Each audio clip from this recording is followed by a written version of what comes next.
Welcome to another episode of Because Cannabis. I am one half of your host, Dustin Kava.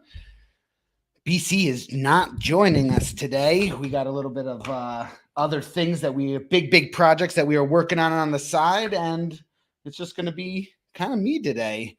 We do have a pretty amazing guest joining us in a few minutes. I'm not quite going to introduce him yet. I do kind of want to talk about the last episode that BC was in with Dr. Bluntstash. I hope everyone was able to join in on that and kind of,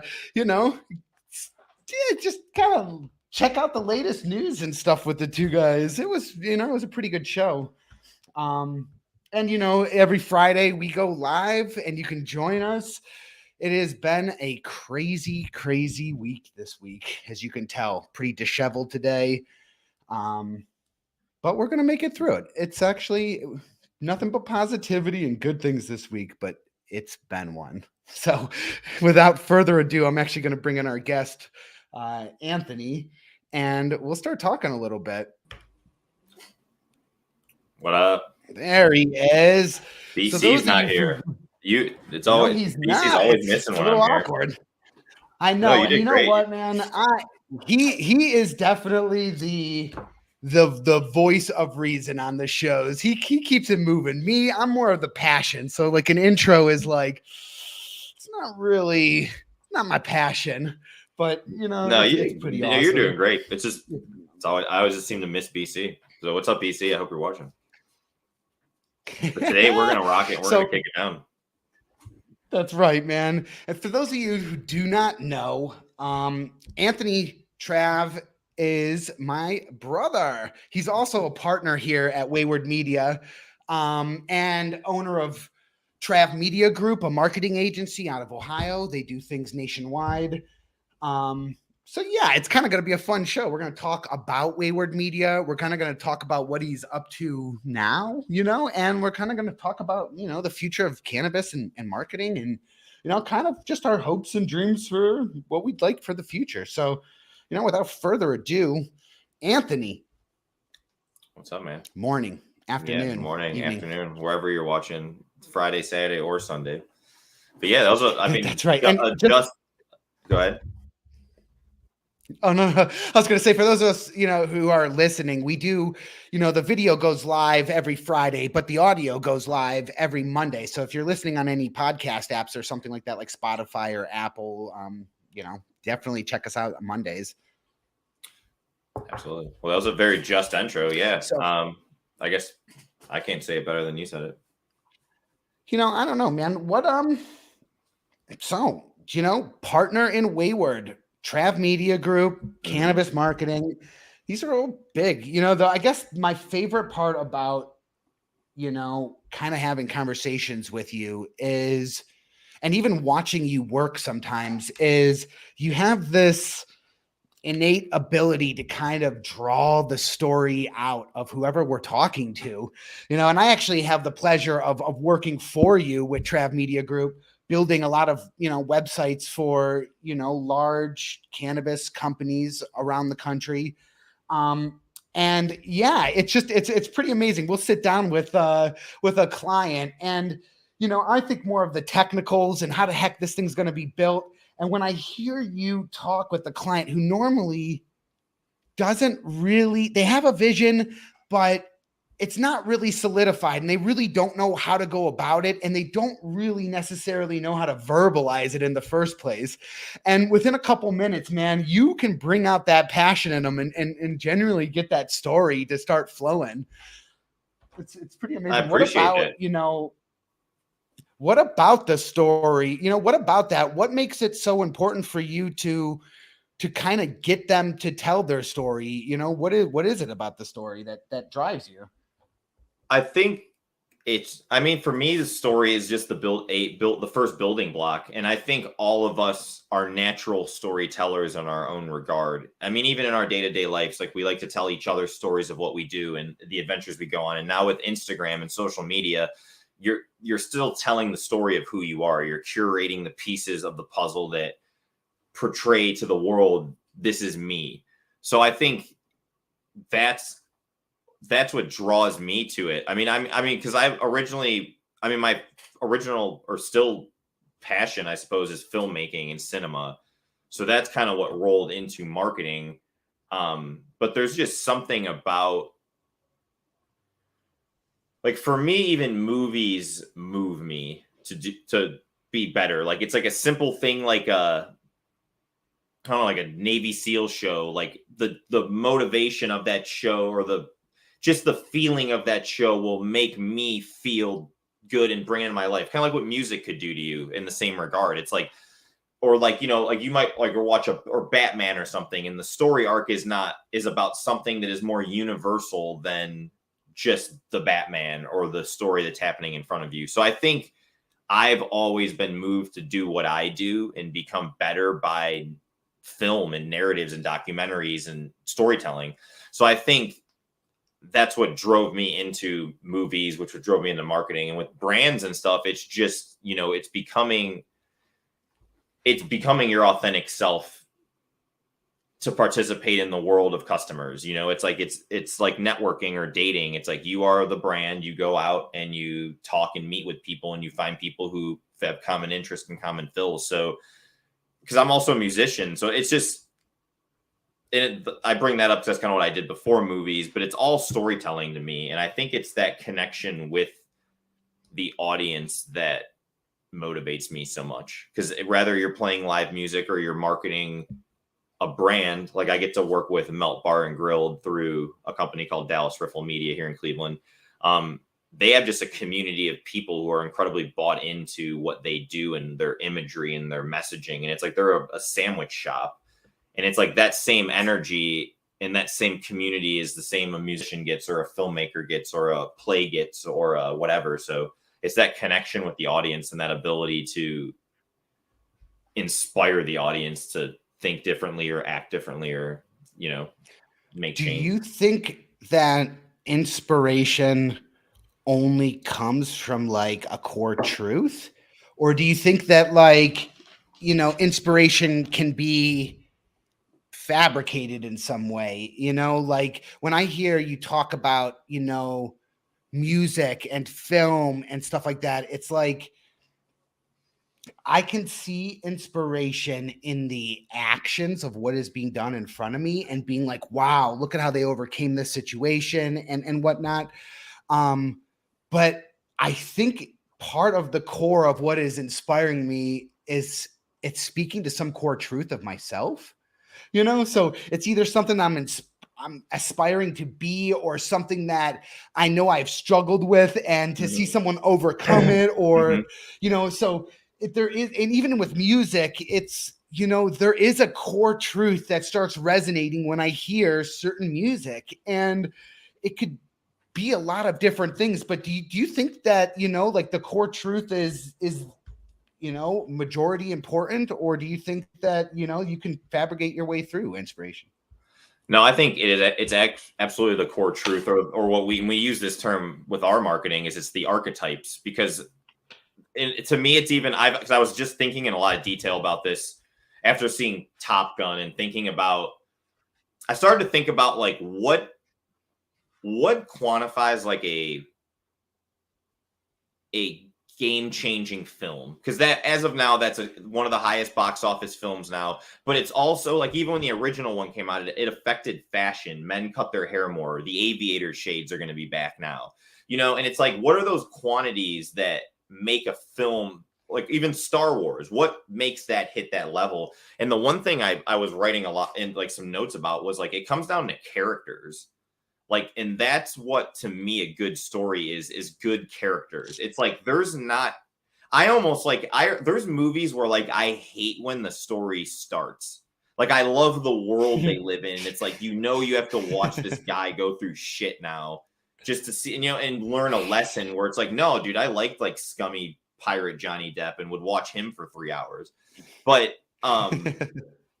it's good characters, I think, what we relate to, because there's not really an original story.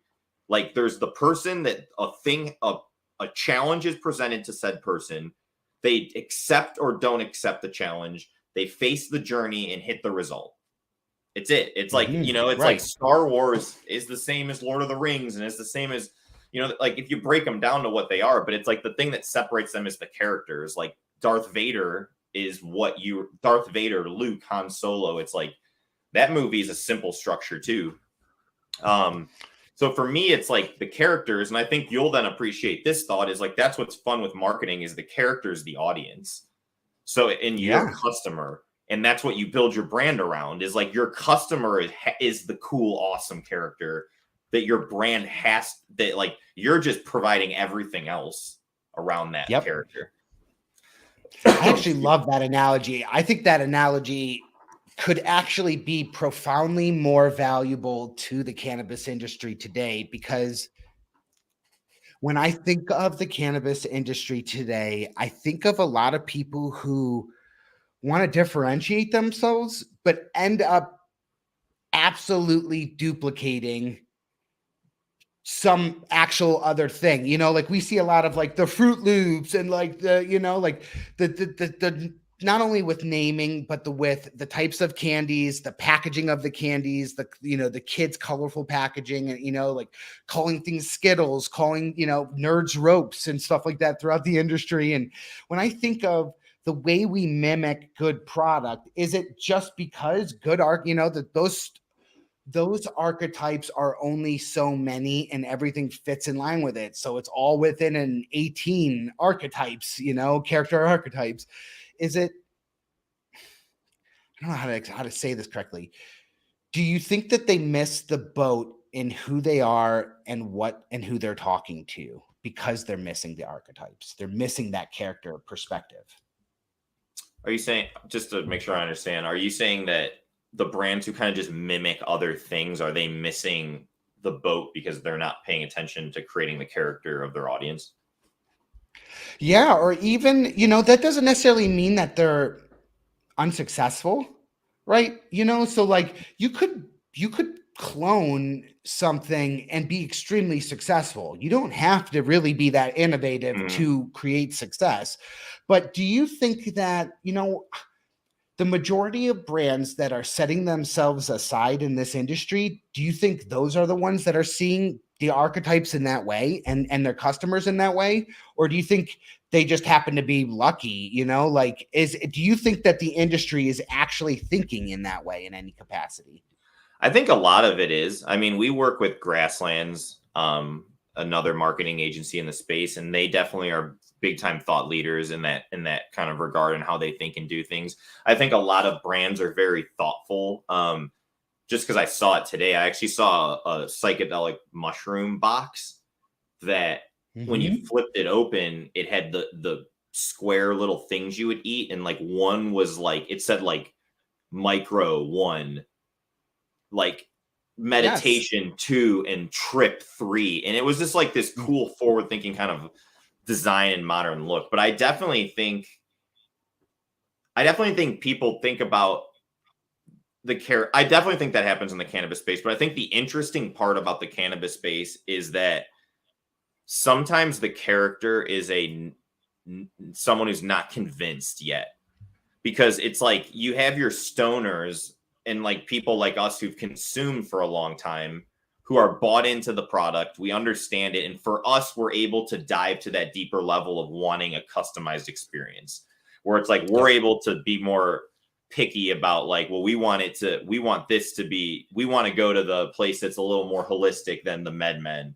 Whereas like there's a huge portion of this country that hasn't even put foot in the door yet. So I think it's interesting when thinking about, you know, when your character is almost like you know, and that's a good story though. Like, it's like the guy who didn't understand it, who takes the journey to figure it out. It's like, what a better story arc to put your company on. But it's scary because your customer is someone who doesn't know they want you yet, which I guess could be across the board. And I think that's why you see the cleaner look in the medical kind of stuff. And it's like, I see less and less, you know, mom and pop kind of, you know, and, you know, when I think of character archetypes, I'm thinking, you know, like,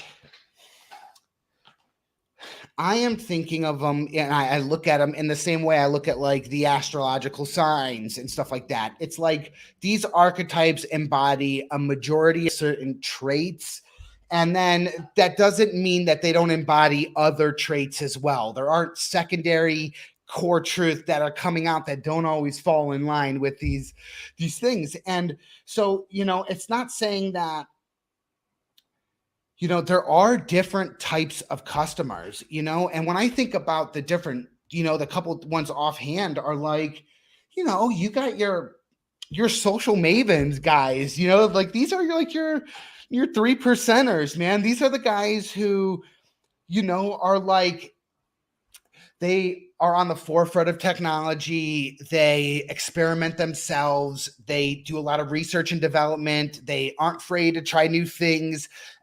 Everybody listens to them. So when they make a suggestion, like when they tell a friend, yo, you really got to check out this dispensary, or you really got to, smoke this type of oil, their friends tend to listen. And then I got like, and then and that could also be like your content creator guys. That could be like you with the podcast. It could be, those are people who, like project something out and other people are hearing it and take that info. And then you got like someone who wants to be educated, so like, and then you got people who are educated, and then you got people who have a lot of assumptions. And then you have customers who is absolutely a first time for everything. And so, and each one of those embodies it can represent a different type of, archetype. Each person can represent a different part of your story. But knowing where you fit in with that customer, recognizing where they're at with your brand and what is the best way to go about getting them to the next step or getting them what they really desire, whatever it is. And that could be education. It could be a good product. It could just be, a smile. It really depends on where they're at in that type of customer list. And, but it varies. And it's that importance of a brand and your employees in general to be able to kind of hear the questions that are being asked by the customer and know directly and who you're talking to and why, and I think it's kind of a neat thing. I love that we were somehow this got brought up into the archetypes of the industry and stuff like that. And I think, it's kind of neat. One thing to add with the archetypes is I think what helps with those and consolidating some of the things is like you are correct, and there's so many different people and so many different motives, but I think what unites a lot of those people is understanding who they want to be. And I guess the simplest one to understand is like the hero's journey. It's like the character is going to go through a transformation, and your brand is the transformative point of the experience. So the thing that unites the people at the beginning can have all these different traits, but what unites them is they all want to be this thing, which many times, like it's like you think of people like The Rock or, those like more masculine kind of men characters where it's like those people represent value structure. Like, when you see a Rock, you see discipline, you see hard work, you see managing all these things. And even like a Gary V who's like, I'm managing all these things and I'm super productive. And it's like, that could attract a bunch of different type of people whose all end game goal is to be more structured and to be harder working and to accomplish more. They're drawn to that hero archetype. Whereas like the outlaw, that's someone who views themselves as an outlaw in their own life. It's like even from down to the fact that I'm going to wear bright yellow shoes because no one else is doing it, and it's like that. It's like but their background might be completely different from your other customer's background, but they all are coming there to be the outlaw. And that's what I love so much. Like these just do it so good for me. And it's like, I've worked for a branding agency. I mean, me and you have done branding, but I literally have worked at a branding agency, and it's like no dog on any branding agency, but it's like, I think this gets you 80% of the way there. And I think the other 20% is completely subjective. I think that's the market research, the we're going to really dig into where you're at and what you're Well, doing to make it fit a little bit better. But it's like, I think I give this to everyone, like any startup person. yeah, I think that this gets you to the point where I believe it's up to your execution and there's no other excuse. You know, like to have this to what knowing your brand archetype tends to do for people and to brands in general is it gives you that voice to fall back on when you forget who you really are, when the times are tough, or you know the copy is hard to write. It's remembering who you are, where you're going, where you want to be in the future, and being able to speak in that voice to the customer and just, you know, to fall back on it is just, it's something that business always has resistance in it. Nothing in business is just fucking 0 to 100 for the, and then it just stays at 100 for the rest of your life. You know, there are ebbs and flows to business. The market goes up, the market goes down, you know, and with that being said, I think your archetype, your brand archetype, your voice, it gives you that foundation. It is truly the place to stand on when there's really no walls built yet, even. Mm-hmm. And it's a pretty powerful thing. It's a good starting you know, block. like, yeah, it's not everything, but what I believe it does is, you know, again, we could hand everybody all the messaging for their brand. We could survey them for 6 months, survey all their employees, have each person kind of give up this idea of like, what do they believe the brand is, put them all in a room and say, we have 10 for jester, 10 for ruler, 10 for lover, you know, and add them all up. And,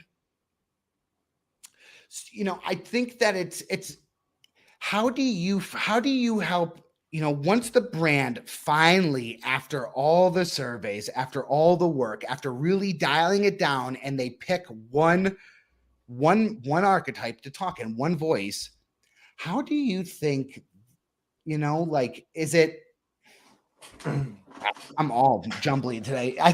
I keep thinking about execution, you know, go ahead, sorry. And execution, you know, like you could how do you have apply all this? Yes, exactly. And I think the biggest thing, you know, faulting companies is they just don't know how to execute, rather than it's not a matter of having this info to begin with. Yeah, it's challenge. I mean, for me, it makes a lot of sense because, like, I understand acting. Like I was saying earlier, movies was my first thing, so I've taken like 3 different acting classes, as well as directing and all that different stuff. So to me, this idea of like becoming a character makes a lot of sense. But that would be my quickest shortcut to it, is like understanding that, like, Trav Media Group isn't Anthony Travagliante, nor is, you know, Wayward Media, Trav Media Group, or whatever. It's like, we need to know, you know, it's like if I'm representing Wayward, I have to act and speak, not like act, speak, and behave a certain way, but it's like if we greet people a certain way, or we carry ourselves with a certain attitude, or we're supposed to be goofy or something, it's like I can't come with this, you know, I'm the magician, like your dreams come true at Trav Media Group. Like we build you your dream, essentially, or we get you to where you need to be. Whereas, you know, I believe Wayward was what, everyday brand. I'm forgetting. Yeah. I think, you know, for me, yes, Wayward is the everyman. It's that we are not conveying that we are educators. We're really not conveying that we are thought leaders in any way. We really aren't. We're common people that are just trying to learn, trying to explore, trying to move on in the journey. And I'll bring up the everyday man, and we'll yeah, I just looked at. I actually want to look at it just to make a quick point between the two before I forget, because I was looking at the little heart. Like this one, you can see here now on screen, says belonging. What the magician said was power, because I feel like I kind of fumbled. I don't like saying. I don't want. I'd have to remake something to link it, because we have that quiz we give our clients at TMG. I was gonna say I'd link that somewhere here, but it would flood our CRM, so I'd have to remake it or something. But maybe something to think about in the future. We could just have a little.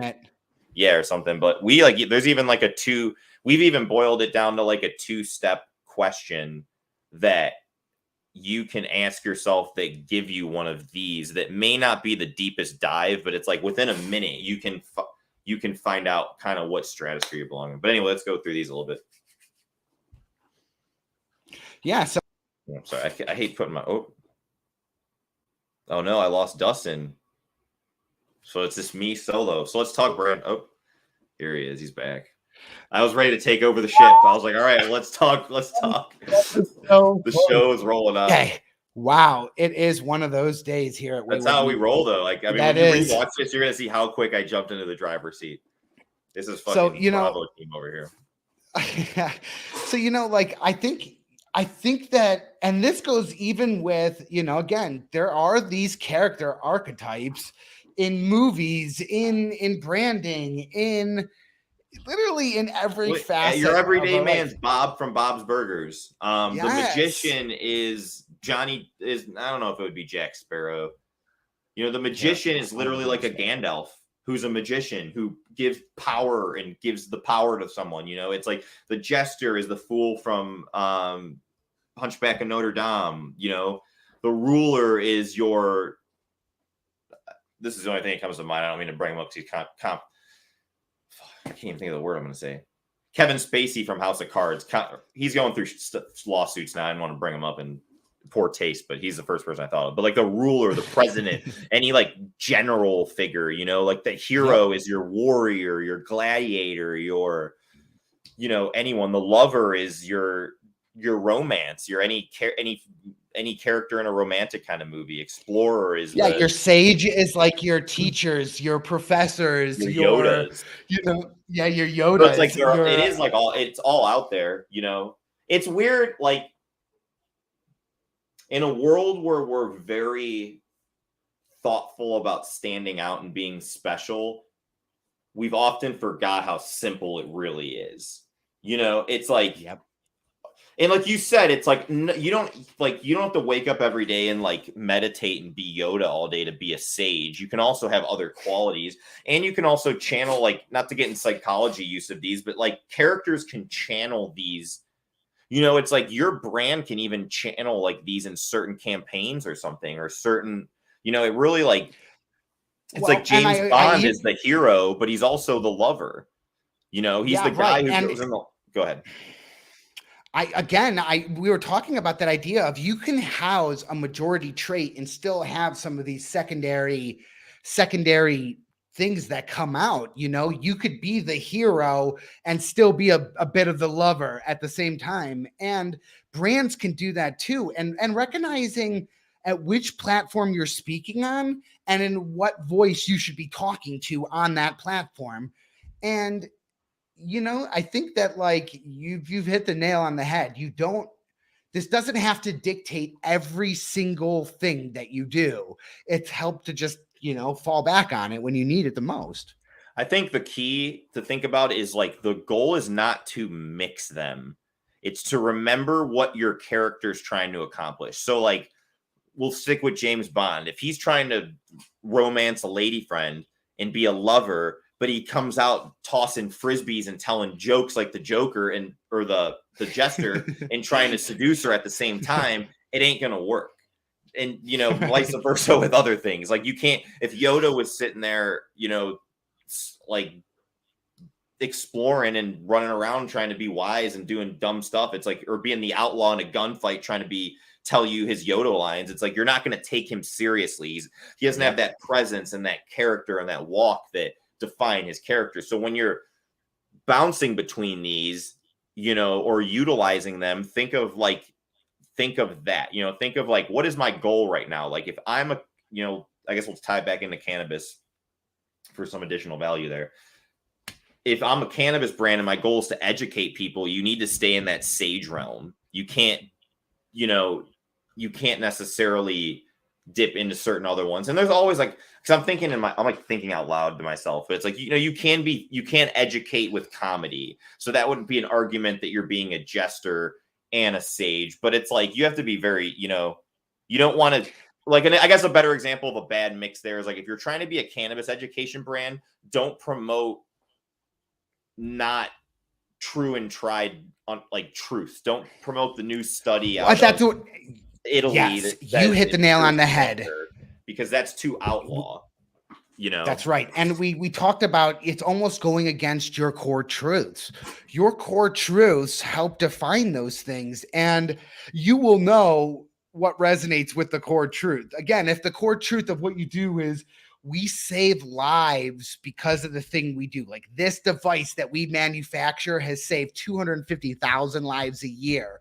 That's a core truth. You wouldn't go out there and be like, hey, who's gonna eat some hot dogs tonight? And, like talk about choking or talk about like, as if it was like a device that like removed hot dogs from a kid's throat. You wouldn't joke about an aspect of the safety in order to do what you're doing. And so I think those core truths do help you define part of that voice.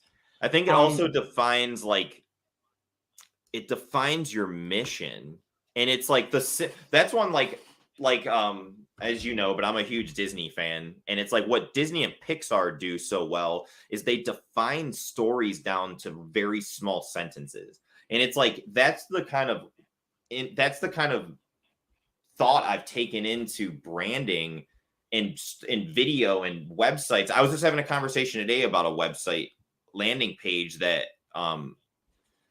was created and essentially has a lot of information on it. And it's almost like, are we telling the right, is the story too much here? Are people getting lost in all the details instead of just getting them from point A to point B? And it's like, the more you can simplify it, that's how you orchestrate your team. I've been reading some like leadership books recently, but like it talks about mission focus, and like the goal is to complete the mission. And I think, and I'm so guilty of this, and I think everyone is, because we're such complex people, and especially as a lot of entrepreneurs like the two of us are, like we're big complex thinkers, and we're thinking of all these different things at one time, where it's like we lose sight of what the mission is. And I think what these brand archetypes do for a brand is get your brand down to a mission. Like our goal, like you were talking about it with Lemur, the betterment of medicine being, that's it. That's the mission. It's like everything needs to point back to that mission. And if you're not doing something to complete that mission, it doesn't make sense, and it's not worth doing, or needs to be prioritized far lower down your checklist. Yeah, exactly. Yeah.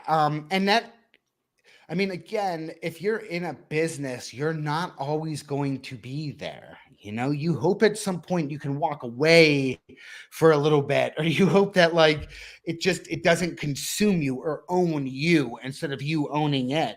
And I think of, if I was to ever need to pass the buck off, to pass the binder, having that mission to pass off, to having that thing that when you're not there, they look at the wall and they can just see the truth, see at a most basic level why they do what they do, why it matters that you take the time, not skip steps, there's a lot of things that, I think it's really hard to instill. How do you look at instilling the mission to everyone else? I mean, the owner is going to have some of that mission passion already. So how do you convey it to, someone lower down the totem pole?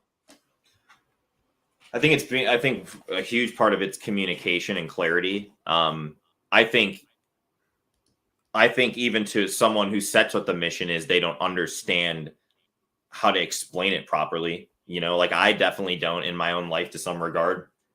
And it's also, I think it's also too, like sticking to the mission yourself. Like you're the leader and you have to take ultimate ownership, period. And it's like we all fail. Like I've failed in that regard in different areas of my own life, where it's like, I'm free to think and do what I want, but as the mission leader, the mission can't change every week or every month. And there's got to be clear points to where it's going. So you're welcome to do it. Go ahead. No one's going to hit a moving target. Yeah, no. And it's you could change the target, but you need to communicate to the team why that's being changed and why things are doing the way they're doing, and it's like, your job is to envision it. It's like, I love the character analogy. Like I said before, let's say your brand is The Rock. What does The Rock wear? How does he talk? What is he doing? How is he answering the phone? How is he greeting the guests coming in the door? How is he acting in the kitchen? All right, you got that down. Why are they doing that needs to be communicated then to everyone else. Like, you don't dress this way because I want to tell you to dress this way. You dress this way because it makes people feel, it makes the customer feel XYZ. It makes the experience XYZ. It makes the whatever, you know, it's like, that's like a lot of like you. Go ahead. I just listened to a podcast. Actually, I think it was Planet Money, an NPR podcast, and they were talking about insurance agencies. And so, you know, you think about the marketing, and this is in like the 1970s, 1980s for insurance companies. It would be like a wide shot with a guy sitting or standing in front of a building, and he would very, you know, dryly be like, insurance is a very serious thing. We offer, you know, like it was just so dry, so no, you know, like, because they saw their business as being so serious. At that time in the 1970s, you would have to, they saw the insurance business as being so serious that there was no way you could just call and get insurance over the phone. You had to go in, you had to sit down for 3 hours, you had to talk to your policy manager, you had to decide which ones worked and which things you were going to bundle, all this nonsense.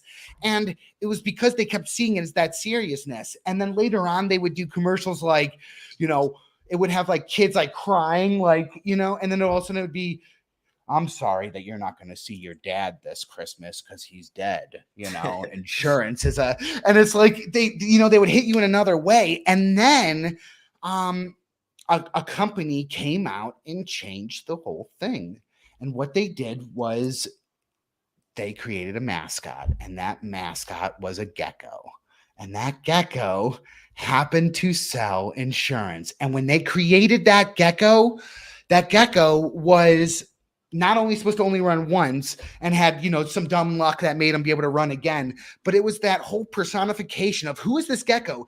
He talks like normal, you know, like he understands he's a gecko, you know, he's not overeducated to the point where you feel like you almost can't trust him. Like, he is being honest and straightforward. He is an everyman type of gecko. He's your friend. He's just telling you how it is because he's your friend. A cat, like the yes, thing you look to exactly. And you're like, I trust you, my best friend, doggy. But it's that cat who is aware that he is a cat. And, you know, and it's like that self-awareness also personifies a whole nother aspect to it. And since they started doing those commercials, and since Warren Buffett happened to buy the company and happened to influx a lot more advertising revenue in it so they could do this a lot more, every single insurance company has a mascot now. Yeah. We have the emu, we have Flo from Progressive, we have the guy, I think his name is like Chaos or Mayhem or something from the Allstate commercials.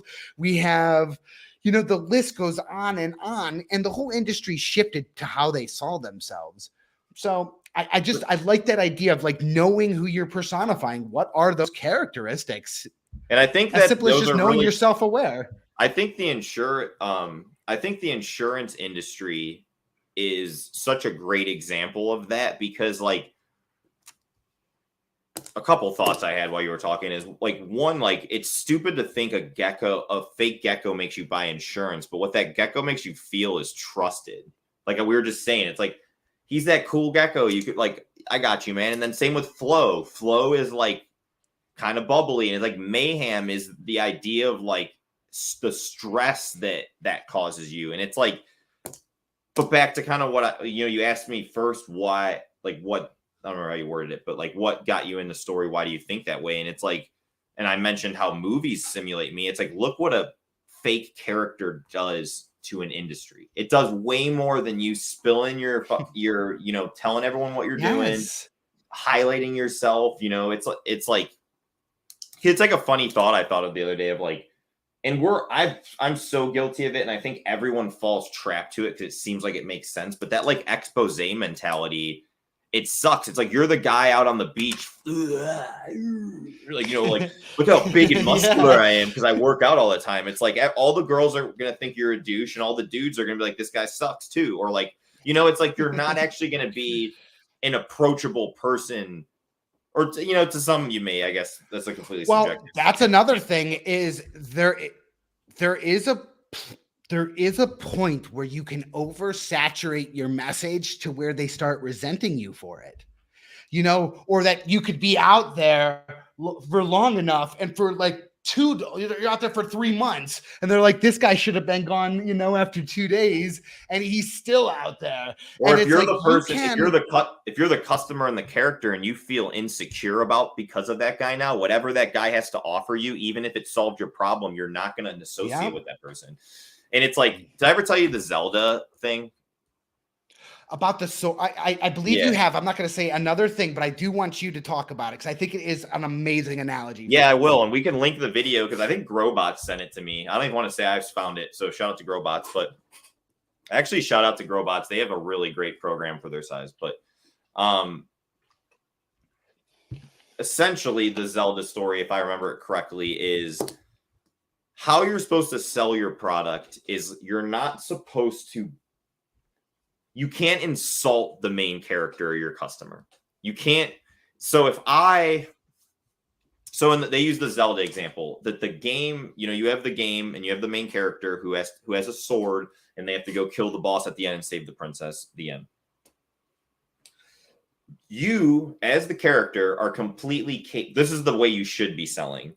You, as the character, are completely capable of taking that brown sword and going to the end of the game and beating the game and winning the game.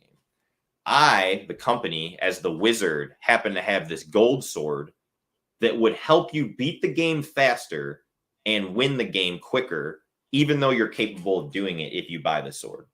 That's the process. And what the guy at the beach is doing is making you feel like you can't do it. And now they're not going to buy the sword. It's like if you're sitting at the beginning of the game, like, if you don't come to me, you're not able to do this. People aren't going to trust you and want to do business with you. It's like, anyone can buy a website. Anyone can go on Wix right now and buy a website. Hell, anyone can go on Webflow right now and go to Webflow University and learn how to build a Webflow site. Yep. But what we offer is the experience and the time, and we save you that time and that stress and that knowledge. But you could do it. I'm sure of it. And I don't even think, like, nothing wrong with a Wix site. I'm not going to sit here and beat the drum of what's right or wrong, Well, and at the same point, I that's exactly it. You should never feel like you would not be able to accomplish what you want to dream without this company, because now you're really relying on them. I think, I think about all the people, I look up to a couple of YouTube guys. I look up to a couple other local businesses. I look up to these people, and without certain infrastructure that is provided to them,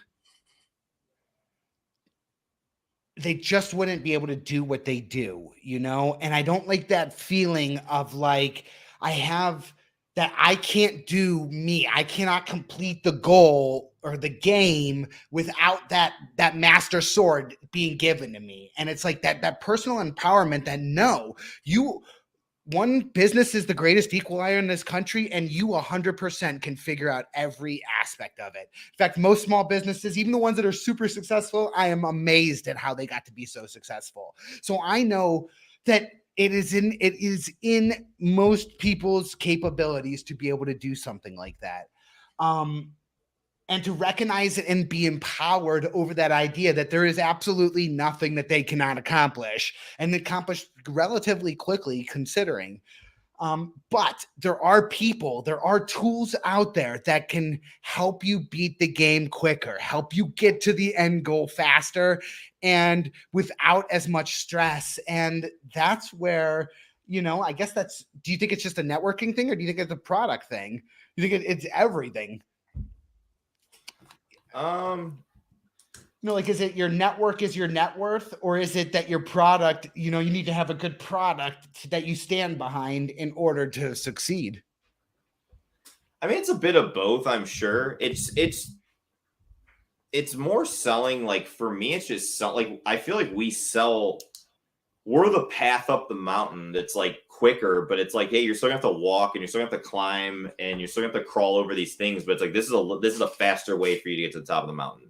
And it's like, your network's definitely a part of your net worth. And then it's Yeah, it's all of it, I think. But it's all like, yeah, it's just not selling. Like, you're not the gatekeeper to get to the top of the mountain. You're just the trusted donkey salesman, or you're the trusted whatever. Yeah, you're one of many. Like at the bottom of the mountain is literally 30 different donkey salesmen, and like everyone is going to each one and getting taken up. And I guess maybe to better answer your question, I guess then that's where the brand kind of comes into, is like, and again, it's like, I don't want to use dating as an analogy because I think that's a dumb one, but it's like going to like, it's like being in school or something, when it's like you look around and it's like, oh, there are the kids playing with the Marvel characters. Those are what I like. I'm going to go hang out with them. Or like, what bonds you to, and it's like, it's like no one's selling something different, but it's like, and it's like, that's what, not to toot our own horns, but it's like you with inhalables, especially more than I got that. And then we get that at TMG, and that's where our relationships come from. Is like, I just got a message today from one of our clients that said someone we had helped of theirs were like, they love us, and it's like, that's what we provide. We have that connection with them for whatever reason. And we built trust with them. And, we're no different than companies I work for. We're no different than other marketing agencies. I wouldn't say we're no different, but it's not that we're better. Like, I don't have a secret that they don't have, Yeah, no. Yeah, it's I not. have experience it's not that maybe they don't have, but that's about it. Yeah, and it's not to undersell ourselves, but it's to oversell this idea that, people are just capable. In general, people are very capable. And that there's really not much outside of the realm of possible for us, So I don't like thinking that we are the ultimate end game to each of these people. I do believe that sometimes, and to a certain degree, there will be a point where maybe their dreams are larger than what we're able to facilitate for them. And that's not a bad thing. If that means that we got to help them up the mountain until they got to that growth, and then, they got to that level, and we were able to benefit them in some other way and continue to help them, or now they tell all their friends about us at the bottom of the mountain, and we take their friends up to get them to the same stratospheres.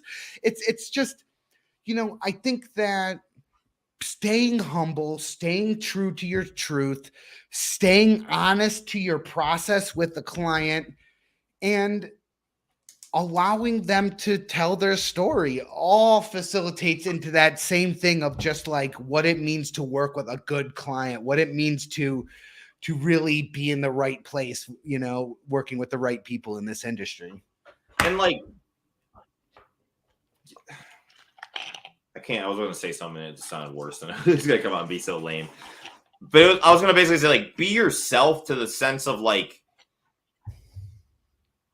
trying to, like, there's no magic ticket to marketing or branding or anything. There's no, like, I can't give you something that's going to say, this is going to do it. It's like, that's what's hard about selling social media to me, is like, you're going to pay me at least $3,000 a month to run your social accounts.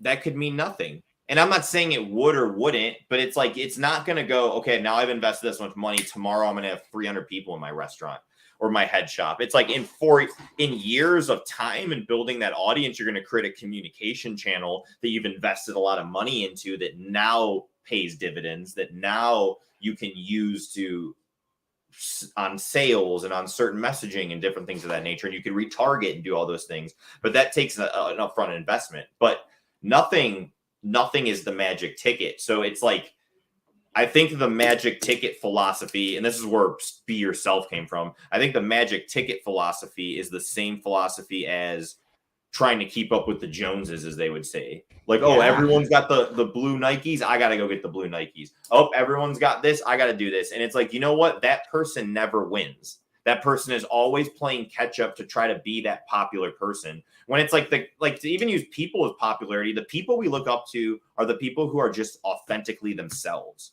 Yes. They're not following anything. It's like no one has set the blueprint for Gary Vee. He's just doing himself. The Rock. No one set the blueprint for The Rock. He's just doing himself, and people draw to that. So it's funny, and I do it all the time in my own life, but it's like, it's so funny that your brain jumps to like, well, if I just did this and did that and did this, it would all work out. And it's like, it's good to apply tactics, and like, I don't mean to also say none of it makes sense, but it's like, well, I hate having people who are like, I finally have a $15,000 marketing budget. Like, I'm finally going to invest. And it's like, you're probably going to lose in the short term. Yeah. And should you have just spent $50 a week for the 4 years that you were doing business, you probably would have a platform that is large enough that you may not have to spend that $15,000, or that $15,000 now is actually genuinely effective. And I also think it's that idea of most campaigns, anything you do, somebody makes a law, someone changes something, the president says something, some business owner changes some, direction that the company's headed in. It takes months to see the trickle down effects of where everything lies after that.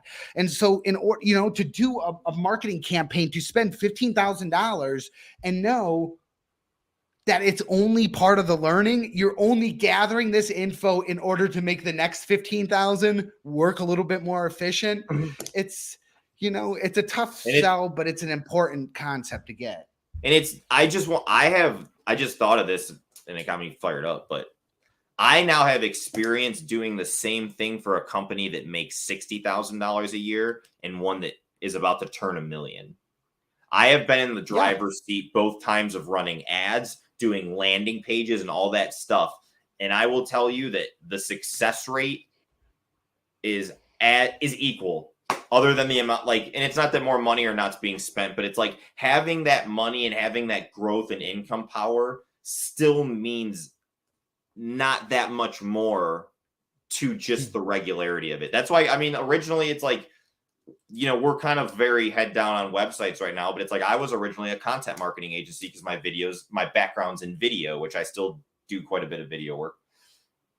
But that's the ticket. It's like, I think your best money, if you got $2,500 a month, give it to someone like Trav Media Group, selfless plug. Give it to someone to make content for you. Even if it's hire a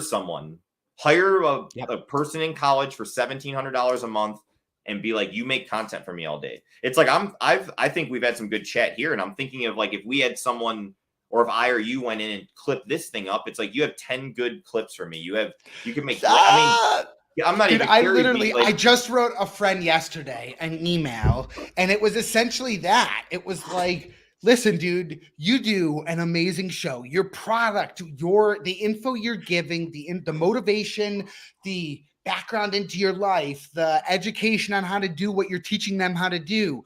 All of these things that are being given in a 2-hour stream every single day without fail, can each one be broken up into 100 to 115 pieces of content. And when I think about a brand and the things that make a difference, it's like, if you're a multinational company, what are you going to do? Only post at 5 p.m. Eastern once a day? You need to be thinking about what happens in Russia, what happens in, in Ireland, what happens in, every time zone down the way, and to have content to do something like this, where we have an hour conversation, and to split it up into something that I could have a piece of content go out every 30 minutes all day for 24 hours a day. That is really how you have more probability for success and more probability for all the things that you were hoping to do with the marketing in the first place, like virality of it. And the other thing too to think about is, without that base, you fail to capture the actual lead anyway, because and that's what we've been doing here with Wayward Media, is like, we want you to see this episode, and now you go to our page and you're like, wow, these guys have hundreds of, it's like what I'm watching that show now. I found a show that I've been watching that has 5 seasons, and I'm hooked, and it's like, dig in, it's like, or a band you like and you find they have all the albums, dig in, Yes. It's like, but without, if I would have found this show, because I almost hate this when you find a good show and it's like, oh, they don't even have 5 episodes out yet. Yeah. or like the Star Wars stuff, like the Obi-Wan thing that just came out. It's 6 episodes long. You know, like I would stay and watch more if there was more. And it's like Yep. that's a loose example, but that's why the content's so important, is because you're gonna, even if you put all this hard work into these 1 or 2 pieces of content, they come to your page and they're like, well, that's it. And it's like, not everyone's gonna like, the more you want from someone, the lower the probability gets. So it's like watching something already is you're already asking a small percentage. Having them like your page is another ask. Having them subscribe is another ask. Having them follow you on Instagram is another ask. And it's like, you know, not everyone's going to do that. And that's just reality. And you better be on your game in order to provide enough value to keep asking those things of those people. You know, like you got to be giving in order to get that too. You know, if I just sat on camera all day and was just like, yo, follow me, I'm Dustin.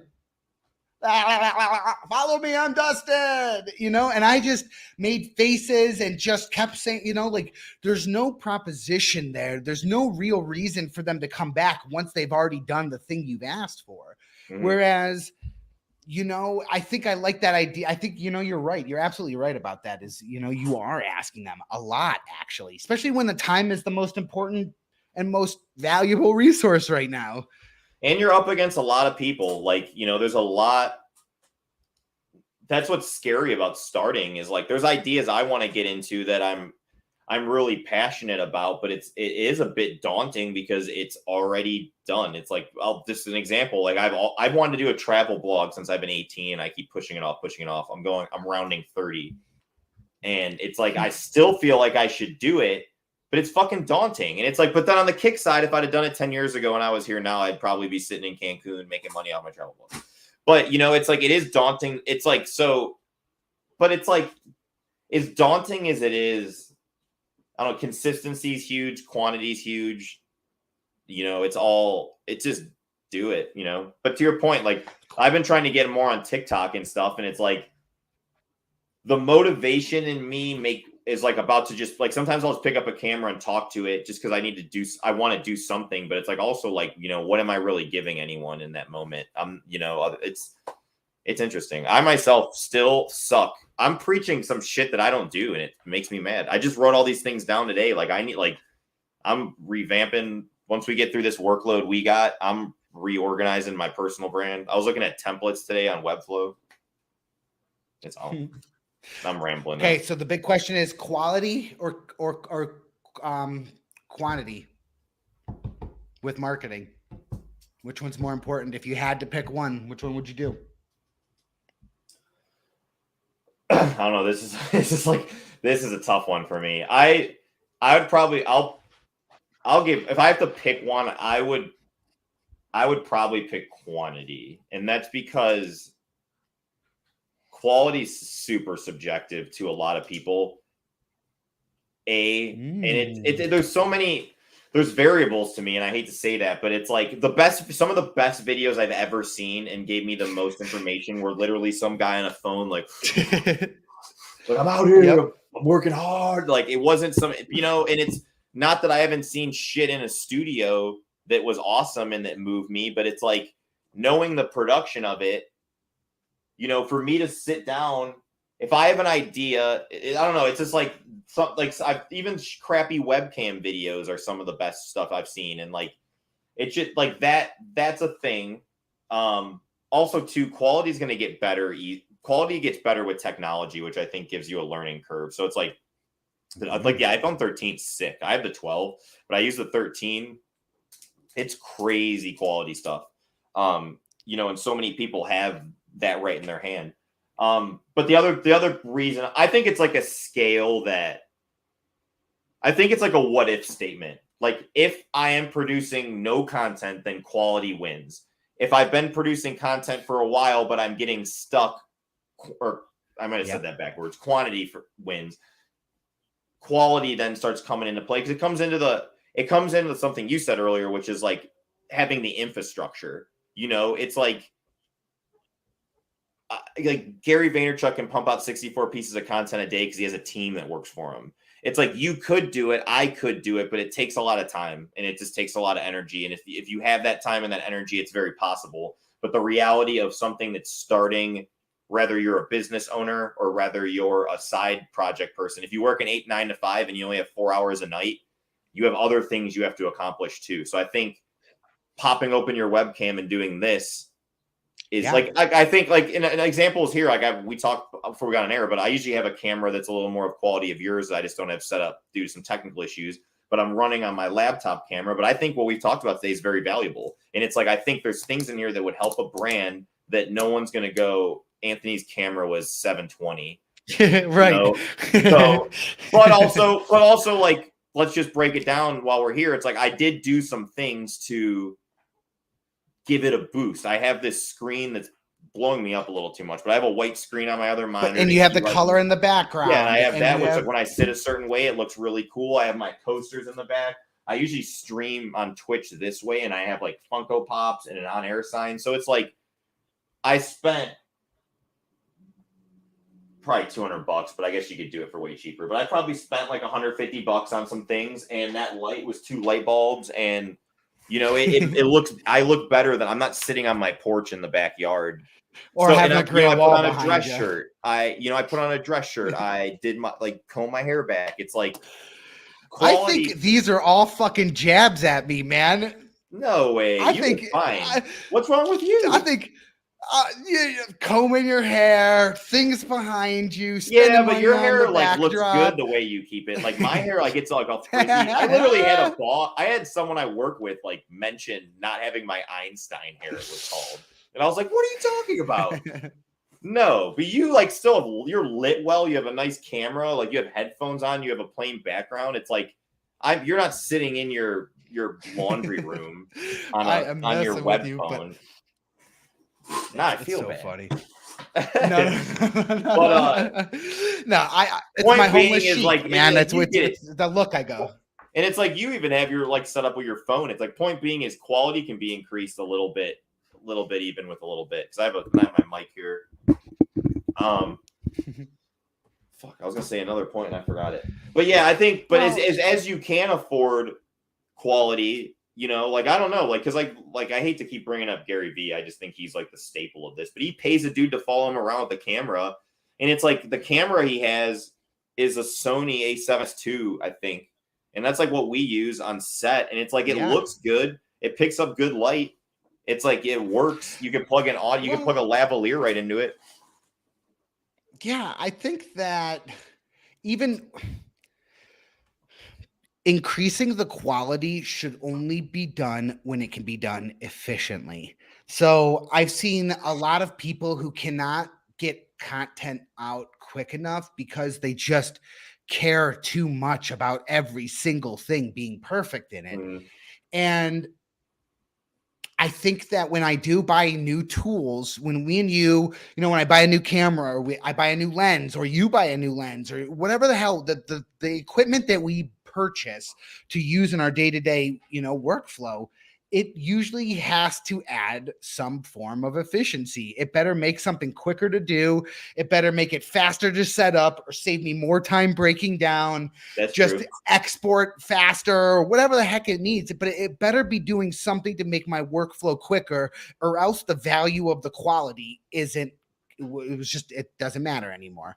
And I'm gonna actually, like, we'll probably end this pretty soon, but I'll say, I think you and I were actually talking about once about the percentage rate of people who remember quality as opposed to the content. And it's like something like 20% of people can remember the quality of the content. The other 80% remember the content of the content. This is the message that was said. This is what this person did. This is where the ball hit the person in the face. Whatever the story was, they're not necessarily remembering, oh, it was a guy who shot it on his shaky phone, or it was a guy who shot it on a $15,000, you know, cinema rig. So yeah, I think that's something to think about too. You pay more. Couple thoughts I had there. The one, I think if you're going to invest in any type of quality, first it has to be audio. I think if your audio quality sucks, you're shit. So I think figure out fucking audio, and audio equipment is cheap. This mic was like $25. You know, Yeah. and it's like also like a Zoom. Even a Zoom is like $100 or something, and it's like get a Zoom. You can look up on any YouTube video how to get a mic set up, and it's like that is key because that's like one of my acting teachers told me that he's like, people forgive a poorly lit scene or dark scenes or something, but they won't forgive shitty audio. So especially when you're trying to educate or do something of that nature, you know, if I'm sitting there like, you know, no one's going to listen to you. And the other thought was higher quality often equals higher, I don't want to say skill set, but maybe skill set. It's like if you're pretty new to this, you know, you could like hop on StreamYard and use your camera up here right away and it's all going to work. If you want to use what Dustin's using, I'm going to guess you're using a software that you have to kind of loop into the system. That's what I have to do. Correct. So you have to know how to install a driver, get a certain cord, plug your camera in, run it through the driver, activate the driver within StreamYard itself. So that's just and it's like, again, there's a lot of videos on this stuff, but if you're not very tech savvy, or if that's going to take you 3 days to get up and running, is it really worth that time you missed? Exactly. You know, doing it, especially if you can't keep, you know, if you do that once and it stays set up. Yeah, I know that it's like, it's all stuff to think about because it's also higher data rates. If you're going to be recording your vlogs on your 4K Sony, that's going to take up a lot of space. That means it takes longer sometimes to copy that data. That means the processor on your computer has to be higher, which might cost more money, which might be a computer investment because you have to edit all that stuff. And audio, the other thing with audio is audio is very small. You know, albums are sometimes under gigabytes, you know, so it's like audio always. I think audio with quality. And then once you get there, you can go to more of the quantity thing. But also, you know, your phone has good audio. There's lavalier mics for your phone. There are means. And honestly, you're right. A $35 mic makes all the difference to perspective. We are 8 minutes past the usual cutoff, so we're actually going to end this here. I know me and you can rap all night, and we tend to do. We probably will after this. But for those of you who are listening, follow us, please. All of our socials are at MeetWM. Please check out Anthony's, company, travmediagroup.com. He also has Twitter, a couple other Anthony_Trav22. Give me on Twitter's fun place for me. LinkedIn, Anthony. My name is here. I spelled the whole thing out, so you can find me on the LinkedIn. TravMediaGroup.com, all that fun stuff. Follow Wayward. If you want to check out BC and Dustin are always chatting it up. I'm not here as much as I used to be, but I'll be back. I'm sure of it. Nah, but you know what? If you want to check out some of the old other raids that you've done on Wayward's YouTube Twitch channel, you could definitely check out Anthony and on his Twitch. Yeah, I'm on World of Warcraft, baby. Don't doubt it. Well, also me and you are I was gonna say strung out, but we weren't actually strung out. Me and you are sleep deprived in Vegas on one of these episodes earlier on. We were like, that's right. I was on like a 2-hour sleep, doing a live. From and MJ I really do recommend you checking out his podcast, the Content Marketing Podcast, which is also available on the and I'm so sorry website. I don't do more of those to anyone. We have someone that might make a return. I have like 4 I've never released. So things are changing. Might just be I might push you to ask you to release some of those because I've really enjoyed those. Yeah, but man, thank you for joining me tonight. I really appreciate it. Thanks, man. Good to see you guys. Wayward Media for life. Yeah.